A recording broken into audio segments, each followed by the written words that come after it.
오늘의 설교 제목은 소수를 쓰시는 하나님입니다. 대부분의 사람들은 군중 심리로 다수를 쫓아갑니다. 5만 명, 7만 명 되는 대형 교회들을 진짜 교회라고 생각하니 마귀한테 딱 걸려드는 것입니다. 우리는 믿음 생활을 할 때 하나님께서 소수를 쓰신다는 것을 알아야 합니다. 대홍수 때 노아의 가족 8명만 살리시고 그 많은 사람들을 다 죽이셨습니다. 아브라함 때도 그 많은 사람 중 아브라함만 뽑으셨고, 그 다음엔 이스라엘 백성을 뽑으셨고, 지금은 교회를 통해 하나님의 일을 하십니다. 하나님께서 소수를 쓰시는 이유는 하나님이 영광을 받고 인간이 영광을 받지 못하게 하려 함입니다. 인간들은 다수가 싸워서 이기면 자기들의 힘으로 이겼다고 할 것이고, 소수의 사람들로 이겼을 때 우리의 힘이 아닌 하나님께서 하셨다고 할 것이기 때문입니다. 사도 바울 때부터 쭉 다수는 배교하고 소수만이 핍박받으면서 진리를 전파하여 지금까지 왔습니다.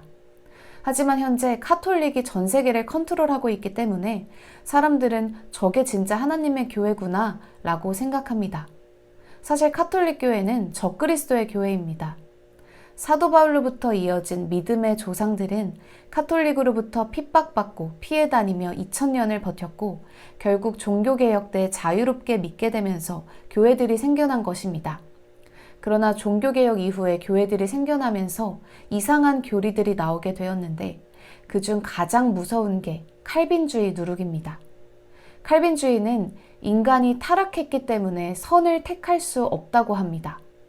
하지만 사기꾼들에게 좋은 것과 나쁜 것을 두고 선택하라고 하면 제일 좋은 것을 선택할 것입니다. 타락한 사기꾼들이 어떻게 좋은 걸 알고 선택할 수 있습니까? 인간은 타락해도 자유의지가 있어서 자기가 원하는 걸 선택할 수가 있습니다. 이 자유의지로 믿고 구원받는 것인데 칼빈주의는 우리는 우리의 의지로 믿을 수 없으니 하나님께서 강제적으로 은혜를 넣어줘야지만 회개하고 믿을 수 있다. 이렇게 거꾸로 생각하는 것입니다. 그들은 결국 믿어질 때까지 기다리다가 지옥에 가는 것입니다. 어떻게 하나님의 말씀이 믿어집니까? 하나님의 존재만 하더라도 그게 이해가 됩니까? 하나님 아버지, 하나님 아들, 성령 하나님이 한 분 하나님인 게 어떻게 믿어집니까?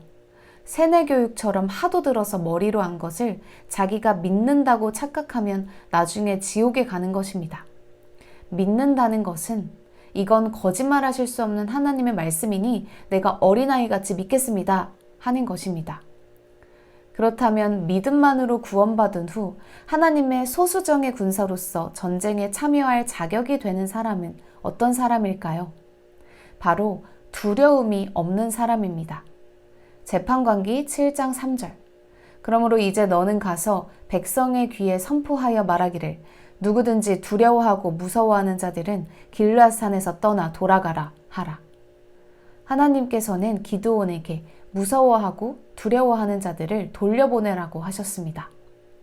사역은 영적 전쟁을 하는 것이고 바이블 빌리버 교회에서 두려워하는 자들은 다 떨어져 나가게 되어 있습니다. 주님께서 걸러내십니다. 우리는 두려워할 필요가 없습니다.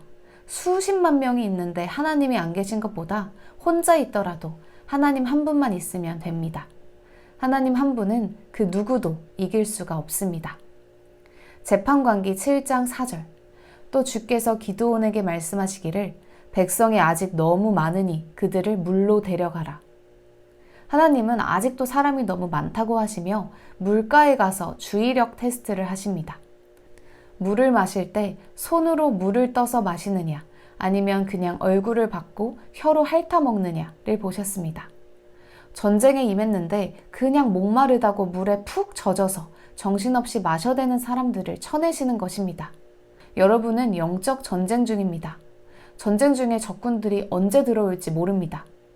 여러분이 아무리 두려움이 없어도 이 주의력이 없다면 하나님이 안 쓰십니다. 사탄의 공격과 세상 돌아가는 것을 알고 주의해야 마귀의 계략에 걸려들지 않는 것입니다. 주님께서는 이 테스트를 통해 300명만을 고르셨습니다. 하나님은 소수를 통해 일하시고 거기서 영광을 받으시는 것입니다. 그래서 우리는 소수지만 우리의 힘으로 할 수 없음을 알고 하나님께 기대게 되고 신뢰하며 묻게 됩니다. 디모데후서 2장 4절. 전쟁에 임하는 자는 아무도 이 생의 일들에 얽매이지 아니하나니 이는 자기를 군사로 뽑은 자를 기쁘게 하려 함이라. 이 생의 삶을 위해서, 자기를 위해서 믿음 생활하는 자들, 내가 잘 먹고 잘 살려고 하나님을 액세서리 마냥 달고 다니는 사람들은 군사로서의 자격이 없습니다. 이 생에 얽매여서 어떻게 하면 내가 좀 더 편하게 살까? 거기에만 신경을 쓰니 사탄을 이길 수 없는 것입니다. 하지만 대다수가 그렇게 살고 있습니다. 하나님께서 소수를 쓰시는 또 한 가지 이유는 바로 자격 있는 자들이 별로 없기 때문입니다. 대다수가 하나님 말씀대로 안 하기 때문에 하나님께서 그런 사람들을 쓰실 수가 없는 것입니다. 우리 사역의 목표는 하나님의 바른 말씀을 정확하게 사람들에게 알려주는 것입니다. 그리스도의 심판석 앞에 섰을 때 하나님은 양이 아니라 질을 물어보실 것입니다. 너가 어떤 마음으로 나를 섬겼느냐? 바른 진리를 전파했느냐? 사역은 인간의 꾀가 아닌 하나님의 방법으로 해야 하고 우리 스스로가 하나님 말씀으로 깨져서 캐릭터가 바뀌어야 하며 때를 얻든지 못 얻든지 하나님의 말씀을 전파해야 합니다. 디모데후서 2장 3절. 그런즉 너는 예수 그리스도의 훌륭한 군사로서 고난을 견뎌내라.